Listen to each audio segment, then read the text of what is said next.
शांति। आज बाबा की अव्यक्त मुरली 16/7/69 की है।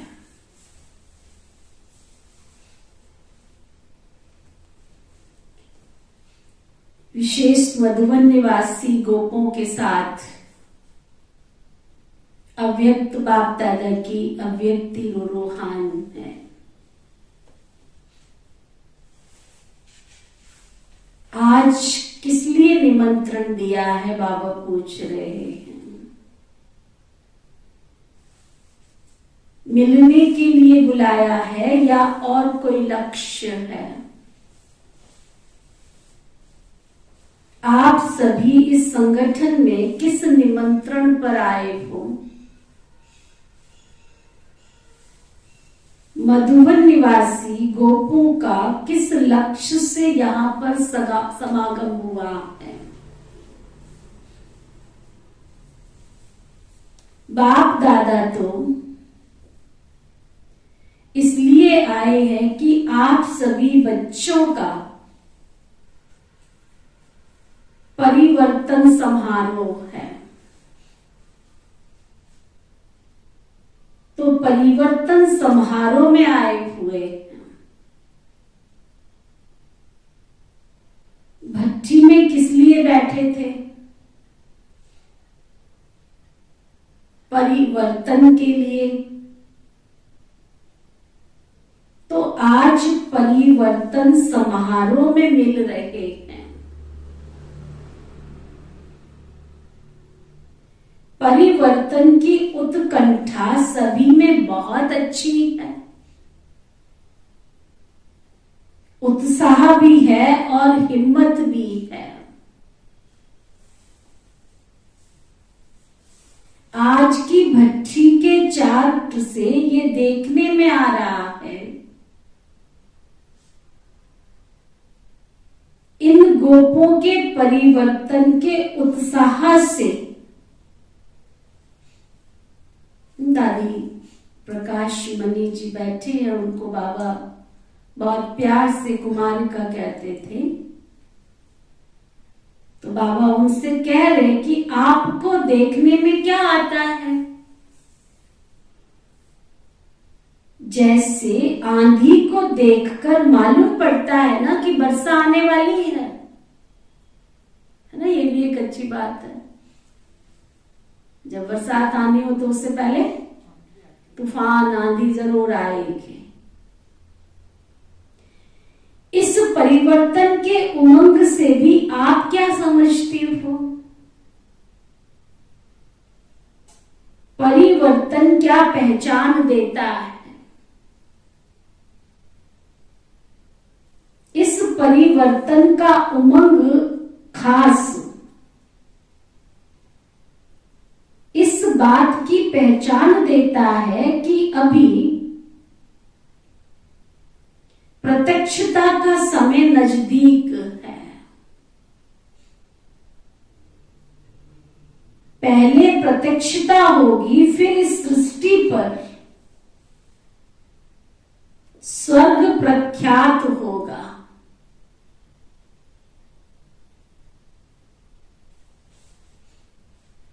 बाबा ने बहुत समय का इशारा देते हुए भी भविष्य की वाणी भी कर दी। हम ब्रह्मा कुमार कुमारी भाई बहनों का जो दिव्य परिवर्तन है, बाबा कहते हैं उसमें क्या छिपा हुआ है। प्रत्यक्षता छिपी हुई है। भगवान की प्रत्यक्षता छिपी हुई है। इसलिए बाबा क्या कह रहे हैं, इस परिवर्तन का उमंग खास इस बात की पहचान देता है कि प्रत्यक्षता का समय नजदीक है। पहले प्रत्यक्षता होगी, फिर इस सृष्टि पर स्वर्ग प्रख्यात होगा। स्वर्ग में बसने वाले तो पता होना चाहिए ना कौन कौन है।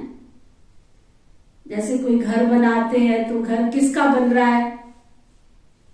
घर में रहने वाले कौन है। घर बनाने से पहले ही पता चलता है ना कि इस घर में कौन रहेंगे, किसके लिए बन रहा है ये घर, है ना। तो ऐसे बाबा कहते नई दुनिया आ रही है, किसके लिए आ रही है। उसके रहने वाले पहले प्रत्यक्ष होंगे तो स्वर्ग में जाएंगे ना, तो फिर स्वर्ग भी प्रत्यक्ष हो जाएगा। तो ये पहचान देता है प्रत्यक्षता की। वर्तमान समय देखा जाता है कि हरेक वर्ष अपनी अपनी प्रत्यक्षता प्रत्यक्ष रूप में ला रहे हैं। हर ब्राह्मण आत्मा अपने अनुसार पुरुषार्थ करके प्रत्यक्ष होती जा रही है, उसका अंदर का स्वरूप बाहर दिखाई देता जा रहा है। आप क्या पुरुषार्थ करते हो? कोई कहे आकर के कि मैं तो बहुत गुप्त पुरुषार्थी हूं, आपको तो दिखाई नहीं पड़ता, है ना। बाबा कहते हैं ऐसा नहीं होता है। आपका अगर पुरुषार्थ है तो वो पुरुषार्थ आपकी चाल से, आपकी चलन से, आपके व्यवहार से दिखाई देगा, तो प्रत्यक्ष हो जाएंगे आपके अंदर, आपका व्यक्तित्व बाहर निखर के आएगा। तो हरेक वर्ष अपनी प्रत्यक्षता प्रत्यक्ष रूप में ला रहे हैं। पहले गुप्त थे, जैसे सूर्य की रोशनी में सितारे छिपे हुए होते हैं। जब सूर्य दूसरे किनारे पर चला जाता है तो सितारों की चमक प्रत्यक्ष होती है। तो अब ज्ञान सूर्य व्यक्त किनारा छोड़ अव्यक्त वतन में खड़े हैं, तो व्यक्त देश में आप सितारों की प्रत्यक्षता देखने में आती है। पहले से अभी एक दो को ज्यादा पहचानते हो। जैसे कहते हैं ना, एक एक स्टार में दुनिया है, लेकिन ये पता नहीं है कि एक एक स्टार में कौन सी दुनिया है। इस आकाश के सितारों में कोई दुनिया नहीं है, लेकिन ये धरती के चैतन्य सितारों में बाबा के सिलेक्टेड बच्चे बने ऑल ओवर वर्ल्ड के।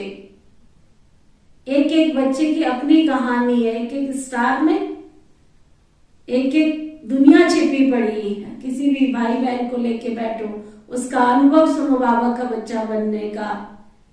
जब से बाबा के बच्चे बने तब तक अब तक की कहानी सुनो, तो सबकी अपनी एक दुनिया है, अपनी एक कहानी है। इस आकाश के सितारों में कोई दुनिया नहीं है, लेकिन ये धरती के चैतन्य सितारों में एक एक दुनिया है। अपनी दुनिया का साक्षात्कार होता जाता है। बाबा पूछ रहे, साक्षात्कार होता है? थोड़े समय में ही देखेंगे जो संगम का संपूर्ण रूप आप सभी का है। परमधाम जाने से पहले सतयुग में जो हम बनने वाले हैं उसका स्वरूप बाबा कहते यहीं पे सबको दिखाई देगा कि सतयुग में क्या बनने वाले हो, क्या पद मिलने वाला है। उसका साक्षात्कार, उसका दीदार यहीं पर दिखाई दे जाएगा। बाबा कहते मालूम है,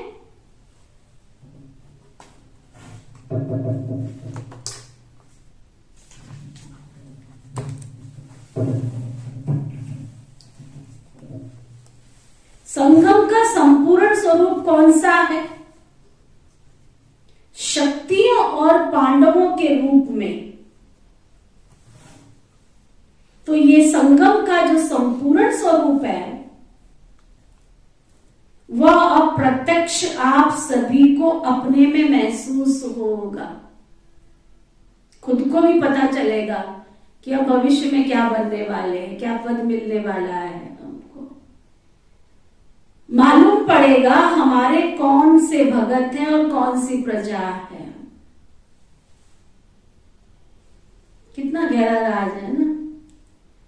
अभी मालूम पड़ जाएगा तुम्हारी प्रजा कौन सी और तुम्हारे भगत कौन से। जो प्रजा होगी ना बाबा, उसकी भी निशानी बता रहे हैं। जो प्रजा होगी वो तुम्हारे नजदीक आएंगे, और जो भगत होंगे वो आखिरी में पिछाड़ी में आपके चरणों में आके झुकेंगे। हम तो अपनी देवी को ढूंढ रहे थे, देवता को ढूंढ रहे थे, भक्ति कर रहे थे, लास्ट में उनको दीदार होगा, फिर आकर के फिर चरणों में आकर झुक जाएंगे। हमें तो मालूम नहीं था कि तुम ही हमारी देवी हो और तुम ही हमारे इष्ट हो, तुम ही हमारे देवता हो। कितना सुहावना सा, कितना सुंदर सा दृश्य होगा। तो हरेक सितारे के अंदर जो राजधानी अथवा दुनिया बनी हुई है वो प्रत्यक्ष रूप लेगी अपना। जब वो प्रत्यक्षता होगी ना, तब सभी कहेंगे अहो प्रभु का नारा लगाएंगे। अब यह समय नजदीक आ रहा है, बाबा कहते हैं। इसलिए अब जल्दी परिवर्तन को लाना है। आप रचयिता हो ना, जैसा रचयिता होगा वैसी उसकी रचना होगी। रचयिता को अपनी रचना का ध्यान रखना है। इस समय बाप दादा को भी हर्ष हो रहा है। स्नेह और साहस, ये दो चीज देख करके बाप दादा भी हर्षित हो रहे हैं। हरेक में स्नेह और साहस है। उसका सिर्फ बीज नहीं, लेकिन बीज का भी कुछ प्रत्यक्ष फल भी देखने में आता है। वह प्रत्यक्ष फल देखकर हर्षित होते हैं, लेकिन जब फल निकलता है ना, तो फिर उसकी बहुत संभाल करनी पड़ती है। तो आप भी इस फल की बहुत संभाल रखना, क्योंकि ये फल बाप दादा को ही स्वीकार कराना है। लेकिन ये खबरदारी रखनी है कि बीच में माया रूपी चिड़िया कहीं फल को झूठा ना कर देवे। फल जब पक जाता है ना, तो पक्षी उसको खाने की बहुत कोशिश करते हैं। तो यह माया भी इस फल को खाने के लिए कोशिश करेगी। लेकिन आप लोगों ने उनके लिए फल पकाया है। किसके लिए पकाया है? तो उसकी पूरी संभाल करनी है। फल पकाया माना जिनकी सेवा की है, जो आत्माएं बाबा के बच्चे बने हैं, उनकी संभाल तुमको करनी है। अभी अर्जुन फल निकला है, पूरा पक जाएगा, फिर स्वीकार करेंगे। तब तक संभाल करनी है। फल की संभाल के लिए कितना प्रयत्न करेंगे? जब तक संभाल करनी है, बाबा कहते हैं, जब तक बाबा ने स्वीकार नहीं कर लिया तब तक उसका देख रेख तुमको करनी है, उनकी संभाल करनी है। फल की संभाल के लिए क्या प्रयत्न करेंगे? उसका क्या साधन है आपके पास? जरा भी फल अगर झूठा हो गया,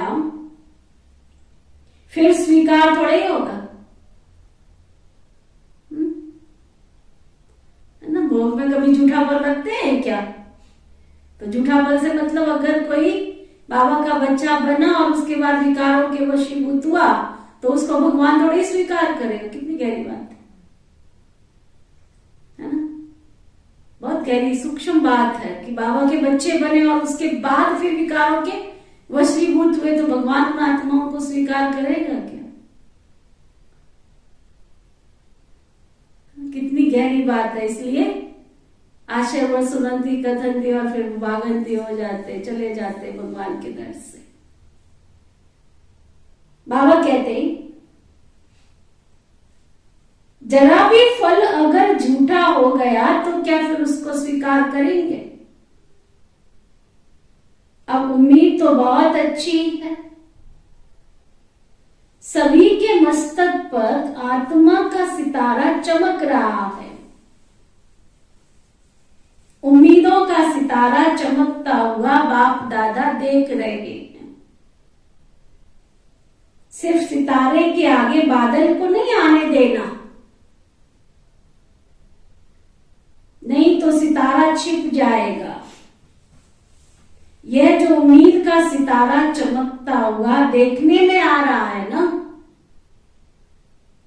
उसकी परवरिश करते रहना। कभी भी कोई कार्य में, चाहे स्थूल चाहे सूक्ष्म, एक तो साहस नहीं छोड़ना। चाहे तुम सूक्ष्म पुरुषार्थ कर रहे हो, चाहे स्थूल पुरुषार्थ कर रहे हो, बाबा कहते तुम्हें साहस नहीं छोड़ना है। दूसरा, आपस में स्नेह कायम रखना है। बाबा के साथ स्नेह, दिल का प्यार। तो फिर पांडवों की जय जयकार हो जाएगी। जय जयकार के नारे सुनने में आएंगे। अभी तो कुछ, कभी कुछ, कभी कुछ हो रहा है। जब जय जयकार हो जाती है तो फिर नाटक समाप्त हो जाता है।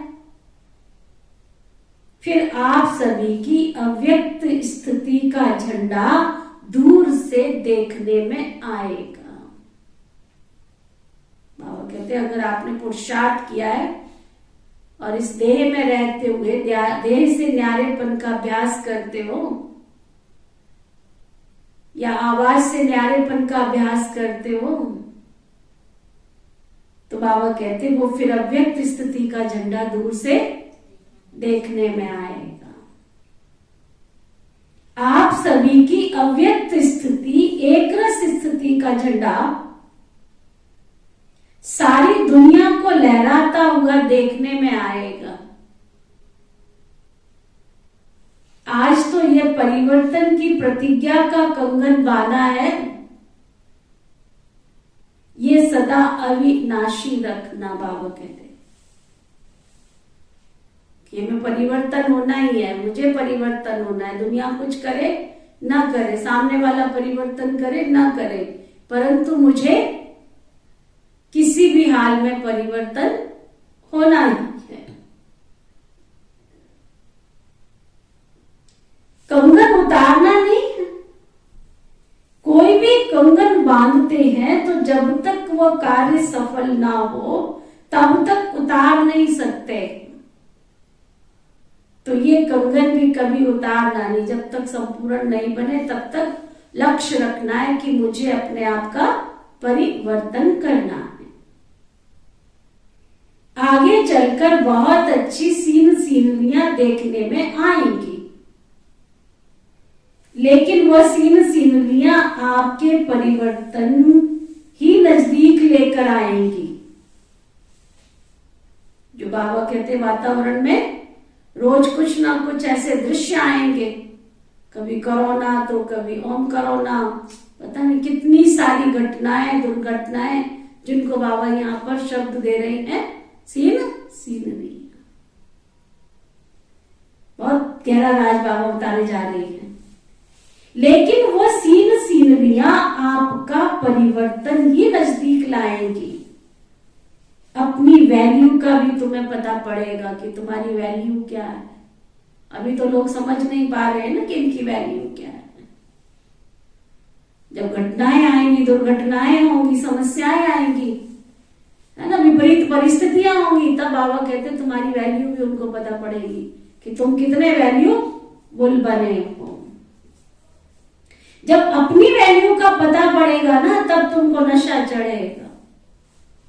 अभी तो कभी क्या वैल्यू रखते हो, कभी क्या वैल्यू रखते हो, भाव में भी हेर फेर होते रहते हैं। जैसे कोई चीज निकलती है ना, तो पहले उसका भाव थोड़ा नीचे फिर थोड़ा ऊपर होता है, फिर फाइनल हो जाता है कितने की ये चीज है, फिक्स रेट हो जाता है उसका। अपनी वैल्यू का अभी फाइनल मालूम नहीं पड़ा है ना। कभी समझते हैं बहुत वैल्यू है, कभी कम समझते हो, लेकिन यथार्थ हरेक की वैल्यू क्या है वो अभी जल्दी मालूम पड़ेगा। ये मधुबन जहां आप बैठे हो ना, ये सारी सृष्टि के बीच में क्या है?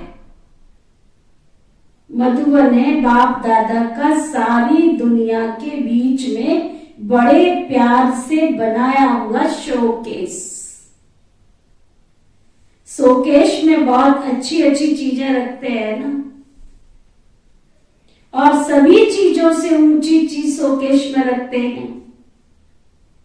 तो मधुबन सारी दुनिया के लिए शोकेश है। इस शोकेश में आप अमूल्य रतन रखे हुए हो।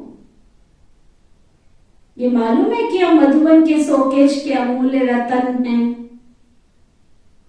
शोकेश में जो चीजें रखी जाती हैं उसका ध्यान रखा जाता है ना। तो आप सभी भी शोकेश के मुख्य रतन हो। आपको देखकर सभी समझेंगे कि अंदर माल क्या है। अगर एक बात याद रखेंगे तो शोकेस से शो कर सकेंगे। जो कर्म हम कर रहे हैं हमको देखकर और करेंगे। तो हरेक को क्या समझना है? बाबा कहते हैं हरेक को क्या समझना है?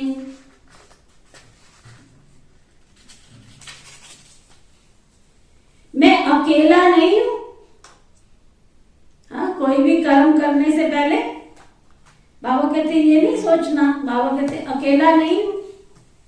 कोई भी कर्म करो तो सोचना है मेरे आगे पीछे सारी राजधानी है।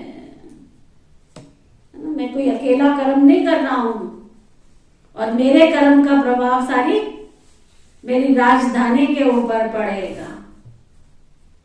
मेरी प्रजा में मेरे भक्त मुझे देख रहे हैं। हम अकेले नहीं। अकेले जो काम किया जाता है उसका इतना विचार नहीं रहता। अभी अपने को अपनी प्रजा और भक्तों के बीच में रखना है। अभी अपने को प्रजा और भक्तों के बीच में समझना है। सभी आपको फॉलो करेंगे। जो भी सेकंड बाय सेकंड कदम चलता है वो तुम्हारा संस्कार, आपके जो भगत और प्रजा है ना उनमें भरता जाएगा। क्या बाबा समझा रहे हैं? जैसा तुम कर्म करोगे तुम्हारा जो स्वभाव है, जो तुम्हारा संस्कार है, और जो तुम्हारे इर्द गिर्द जिनको तुम बाबा का बच्चा बना रहे हो, जो आपकी क्वालिटी बनने वाली है, कोई आपके द्वारा प्रजा बनने वाला है, कोई आपके द्वारा आपका भगत बनने वाला है, तो बाबा कहते आपके संस्कार उनमें ट्रांसफर होते जाएंगे, भरते जाएंगे। जैसे बाबा उदाहरण दे रहे हैं, जैसे मां के गर्भ में, मां के पेट में गर्भ होता है तो उसकी कितनी संभाल करते हैं, क्योंकि मां जो करेगी, जो खाएगी, वो संस्कार बच्चे में भरेंगे। तो आप सभी को भी बहुत इतना ध्यान रखना पड़े कि जो कर्म मैं करूंगा मुझे देखकर और करेंगे हमारी प्रजा, और हमारे द्वापर से कलयुग तक के भक्त भी ऐसे ही बनेंगे। मंदिर भी ऐसा ही बनेगा, मूर्ति भी ऐसी बनेगी, मंदिर को स्थान भी ऐसा मिलेगा। इसलिए हमेशा लक्ष्य रखो कि अभी हम अकेले नहीं हैं, हम मास्टर रचयिता के साथ रचना भी है। माँ बाप जब अकेले होते हैं ना तो जो भी करे, लेकिन जब अपनी रचना सामने होती है ना, उनकी रचना से मतलब उनके बाल बच्चे जो भी हैं, तो उनको कितना ध्यान देना पड़ता है। तो आप भी रचयिता हो, जो रचयिता करेंगे वही उनकी रचना भी करेगी। जब अपने ऊपर जिम्मेवारी समझेंगे तो जिम्मेवारी पड़ने से अलवेलापन और आलस्य खत्म हो जाएगा। कौन सी जिम्मेवारी बाबा पूछ रहे हैं? जो कर्म हम करेंगे, हरेक सितारे को अपनी दुनिया की परख रखनी है। फिर कोई की दुनिया छोटी हो सकती है, कोई की कितनी बड़ी भी हो सकती है। समारोह किया ही जाता इसलिए है कि जीवन भर के लिए यादगार बन जाए ना। कोई फंक्शन करते हैं, कोई कार्यक्रम करते हैं, कोई सेरेमनी करते हैं, तो किस लिए करते हैं? जीवन भर के लिए यादगार बन जाए। भी फलानी सन में फलानी डेट को हमने ये कार्य संपन्न किया था। तो बाबा कहते हैं इसलिए आज का दिन यादगार है। समारोह में निशानी दी जाती है ना। बाप दादा कौन सी निशानी देते हैं? बाप दादा दो बातों की सौगात देते हैं। खास मधुबन बालों को दो सौगात देते हैं। शिक्षा तो मिली है कि साहस और स्नेह कभी नहीं छोड़ना है। सौगात क्या दे रही हूं? एक ही लगन में हर वक्त रहना। एक बाबा की लगन की अग्नि सदा जलती रहे, एक ही लगन में मगन रहना। और दूसरा, हमारा तो एक बाबा और दूसरा ना कोई। एक की लगन में रहना और दूसरा इकोनॉमी में रहना, इकोनॉमी जिसको कहते हैं। एक की याद में और इकोनॉमी, ये दो सौगात आज के समारोह की बाप दादा सभी बच्चों को दे रहे हैं। कितना भी कोई अपनी तरफ तुम्हें खींचे, सुन रहे हो क्या? क्या सुन रहे हो? कितना भी तुम्हें कोई अपनी तरफ खींचे, फिर भी तुम एक बाबा के सिवाय दूसरा कोई नहीं। ये है मनसा की बात। और एका नामी है कर्मणा की। तो मनसा और कर्मणा दोनों ही ठीक रहे तो वाणी भी क्या होगी? बाबा कहते तो वाणी भी ठीक रहेगी। ये दो बातें सबको खास ध्यान रखनी है। जैसे साकार रूप में देखा ना कि एक लगन और इकोनॉमी, इसलिए याद है ना कौन सा मंत्र सुनाते थे बाबा? कम खर्च वाला नशीन बनना है। खर्चा करो परंतु जहां आवश्यकता है, जहां जरूरत है, और उस खर्चे में सेवा समाई हुई हो। कम खर्च वाला नशीन से मतलब ये नहीं है कि जरूरत है फिर भी हम तो कम खर्च वाला नशीन है ना। नहीं, मैं जो खर्चा कर रही हूं उस खर्चे में सेवा समाई हुई हो। इकोनॉमी के साथ ये मंत्र भी नहीं भूलना। इकोनॉमी भी हो, साथ साथ जितनी इकोनॉमी उतना ही फ्राक दिल भी हो। फ्राक दिल में इकोनॉमी समाई हुई हो। इसको कहा जाता है कम खर्च वाला नशीन। आप और सभी से एक्स्ट्रा भाग्यशाली हो। क्यों? है ना, बाबा के सामने मधुबन निवासी है, इसलिए बाबा कह रहे आप सभी सबसे एक्स्ट्रा भाग्यशाली हो। क्यों कहते हैं ना, जिनके घर में बहुत मेहमान आते हो वो भाग्यशाली होते हैं। हाँ, तुम भाग्यशाली होते हो। तो शाबाद वाले भी भाग्यशाली है, रोज कोई ना कोई मेहमान आते रहते हैं। तो तुम एक्स्ट्रा भाग्यशाली हो, क्योंकि सभी से ज्यादा मेहमान तो यहां ही आते हैं ना, लेकिन मेहमान नवाजी भी करनी पड़ती है। मेहमान नवाजी ऐसी करनी है जो अपने घर से पूरा जीवन ही मेहमान हो जाए। आपकी मेहमान नवाजी उनको सदा के लिए मेहमान बना दे। मतलब इसका कि वो संसार जगत में भी अपने आप को क्या महसूस करे कि मैं आया हूं अकेला और जाना अकेला। अगर आपके संरक्षण में कोई आवे तो उसको भी ये हो कि मैं संसार में भी मेहमान बन के आया हूं, मुझे घर वापस जाना है। बाप दादा साकार में ये करके दिखाते थे ना। एक दिन की मेहमान नवाजी में पूरे जीवन के मेहमान बनाना, ऐसा मेहमान नवाजी करनी है। इसको कहा जाता है सन शोज फादर्स।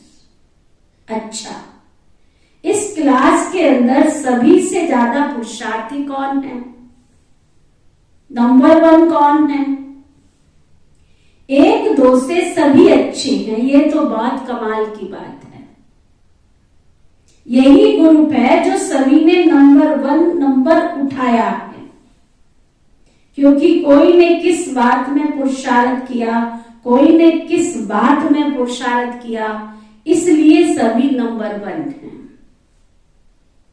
इस ग्रुप ने ये नंबर 1 का ठप्पा अपने ऊपर लगाया है। ये नंबर 1 का ठप्पा नहीं भूलना, बाबा कहते हैं। मुख्य 4 बातें नहीं भूलनी है, नोट करो। 4 बातें हर ब्राह्मण आत्मा को ये 4 बातें नहीं भूलनी है। कौन कौन सी? पहली, शिक्षा, जो भी बाबा हमें शिक्षाएं दे रहे हैं। दूसरी, सावधानी, जो हमें सावधानी समय प्रति समय बाबा देते हैं, कैसे चलना है, कैसे उठना है, कैसे बैठना है, कैसे खाना है। और तीसरा, ठप्पा, चाहे मेहमान नवाजी का, चाहे ब्रह्मा कुमार कुमारी का जो ठप्पा हमारे ऊपर लग गया।